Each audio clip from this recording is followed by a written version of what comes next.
Hey, I'm Joel Klatt in the booth after this emotional win for Penn State here in Wisconsin on the opening week of the season. What a game we had here in Madison. My goodness. Kudos to Penn State. What a win for the Nittany Lions, and in particular that defense.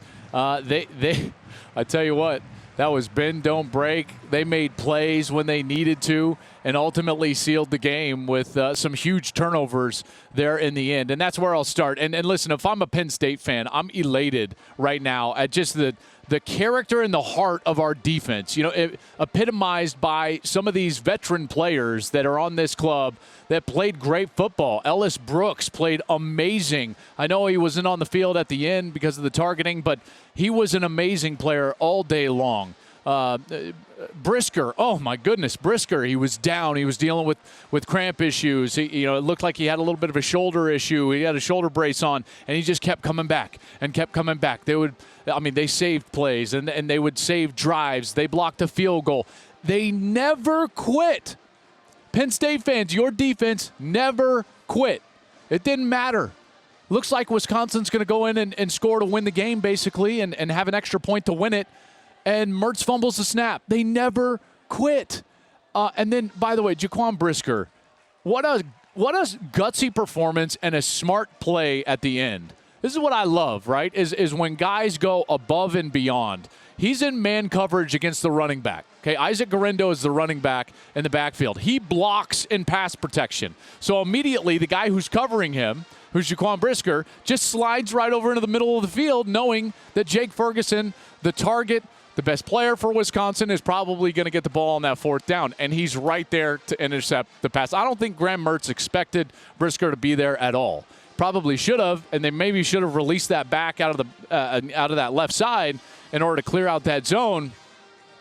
But man, what a play!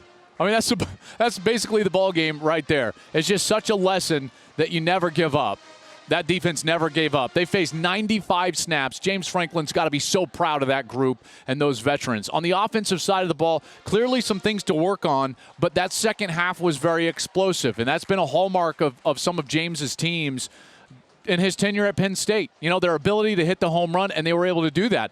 And, in fact, they left some points and yards on the table when Clifford overthrew Dotson a couple of times down the field. So while the first half certainly wasn't pretty, I think they had, 40 yards, 45 yards in the first half. They came back with a vengeance, well over 250 yards in the second half, found the matchups that they needed to, and then they got the ball in the right spots. I think that they're best on offense when Penn State's getting the ball on the outside to Dotson. Washington, I think, is a great player. Kane showed some abilities to break tackles out in the open field. That's when they're at their best. Now, that offensive line, they believe in that offensive line. It needs to get better between the tackles. Something to think about, they won't have to face Wisconsin every week. That front seven for Wisconsin is impressive. And on that side of the ball, you got to be absolutely sick and gutted about losing this game because Wisconsin played well enough to win. They made enough plays to win. And candidly, the quarterback just kind of fumbled the game away. Twice inside the red zone, a fumbled exchange. One leads to a fumble that Penn State recovers. The other one takes them from the 1-yard line all the way back to the 7-yard line, and they never recover. You know, Graham Mertz has got to take care of the football better. One of his fumbles, one fumble and 2 interceptions is the difference in the game. They're -3 in the turnovers. They lose the explosives. James Franklin talked about that, and they lose the game.